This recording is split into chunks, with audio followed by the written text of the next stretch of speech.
There's a lot more language in this that I don't even understand even reading through Amendment 3. I think we messed up. Non-apologetic Nonsense. Once again, Missouri strikes back with the passing of Amendment 3. Deep in Amendment 3, they gave themselves the power to activate what they just activated at any time. They don't need to pass anything. We voted yes. You know what I mean? It said marijuana, and we were like, marijuana, hell yeah. This is a new rule that goes into effect will give the department the power to issue subpoenas directly to licensed marijuana businesses and third parties during an investigation to obtain records and information. That means the department can now skip the step of going to a judge to request a subpoena. So in layman's terms, if they want to know what's going on in your marijuana business, if they want to see anything, they used to have to go to a judge and a judge would say, yeah, that's cool. Or come on, man, you're just messing with them now, you know? No more. Now they can just mess with you. Department of Health, you know, any state-based law enforcement agencies. And they say they're using it for making sure all the money's going where it's supposed to. You're not laundering money. You're buying from proper licensed cultivation centers. And they want to do, you know, of course, background checks on the employees, all of this. But like everything with Amendment 3, it's always a hidden meaning, a hidden thing. And for this, why would they not go after customer records? You would think, what does that matter? And for some people, it doesn't. For people like me, it would matter. Now, one thing I probably ought to say, I don't smoke herb. It's just not my thing anymore, but I am an advocate for real people who use it for a real reason, right? Not these freaking idiots out here who it's like people who their whole identity is politics, you know? And like, there's no argument, there's no debate. Their livelihood is based on their political opinion. It's the same with some of these potheads. Every step they make, every move they take, it's all about that herb. You know what I mean? Yeah. It doesn't matter. And that's the people. All they did was sell marijuana on Amendment 3 that we'd be able to legalize it in the state. And they're like, hell yeah. Normal came out and did this big like TV commercials. And they were like, say no to Amendment 3. It's got a lot of stuff buried in it, such as if you cultivate for yourself, you open yourself up to an inspection by your local law enforcement more or less at any time, no notice, and you have to do it or yoink, they yank that, what do they call it, cultivation card from you. Yep. So this is no different. So what I worry is going to happen now is they're going to use the customer logs and they're going to cross-reference it with gun purchases as well as what'll be the super easiest is people who have concealed carry permits. And I know your hardcore marijuana activist and your hardcore gun activist will both say this isn't a problem, but as me, someone who I do consider myself an advocate for marijuana and I do sell firearms, so I think I have a reasonable middle ground here. You can have your concealed carry permit, ride around on Monday with your firearm, legal beagle, you know, and then on Tuesday you can have your medical marijuana card or just use it, you know, just have possession for normal purposes. And you're completely legal. But then if on Wednesday you have both your gun with a concealed carry permit and your weed with a medical card, you still will face a gun charge. That is still a federal charge right now. Yep.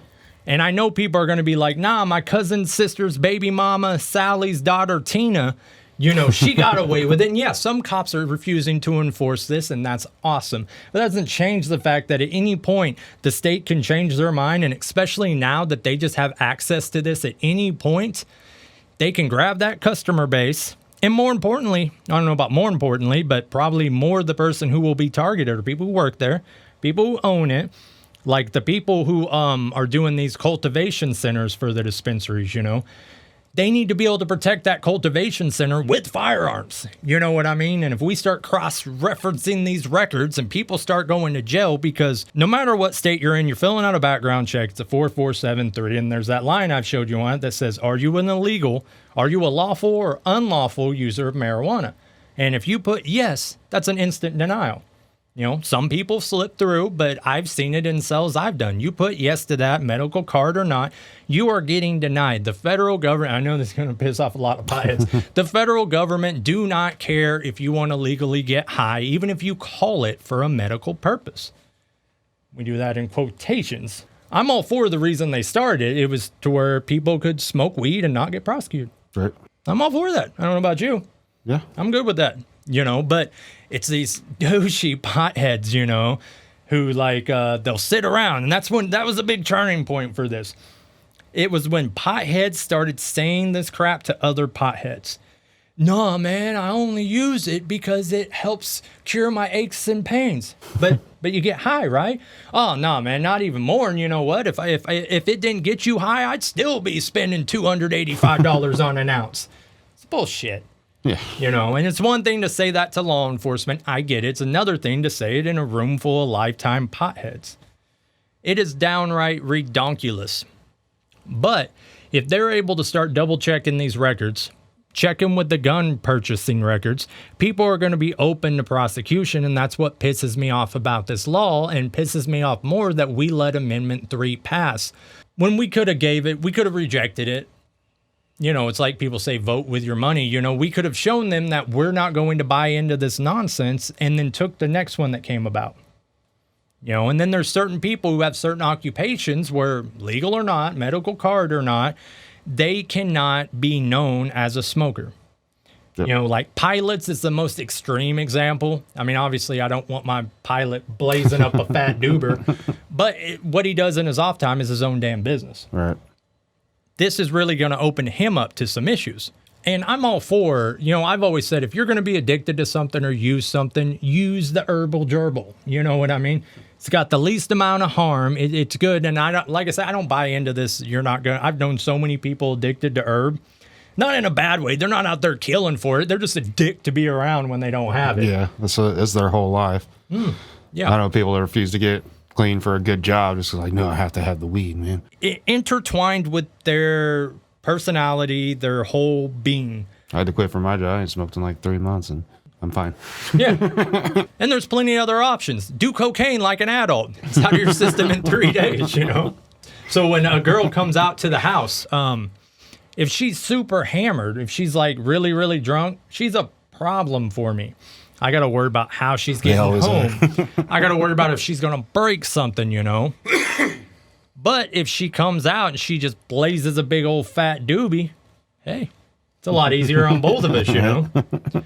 Plus, we all know pothead girls are sluts. Say it from the back. Bow wow wow, yippee yo, yippee yay. Can't wait to read the comment section on this one. I love myself a pothead bitch. But yeah, it's just, okay, so like I said, by the time this comes out, this new law will be in effect, but it doesn't even have to be in effect because it was in Amendment 3. They could have enacted this on day one. They could have enacted it 6 months down the road. And there's a lot more language in this that I don't even understand even reading through Amendment 3. I think we messed up. See, it seemed like a good idea. They didn't just make it legal. They added it to the Missouri Constitution, making it a protected law. Okay, and I thought, well, that's pretty good. But my other side of my brain immediately went, but whoa, why? You know what I mean? Why? And it was because of shit like this. I don't know if we have the power, being it's protected. It's going to be a lot harder to change and get rid of some of this nonsense if it wasn't in our Constitution, if it was just a basic law. I'm not going to pretend to understand all the nuances that go into changing a constitutional thing versus changing just a regular state law, but I mean, it's got to be harder, right? But yeah, so I blame the potheads. I hope every one of y'all who did not read this and pass just because you saw the word marijuana, look in the mirror and think, What a fucking bozo. because that's exactly how we feel. Non apologetic. Nonsense.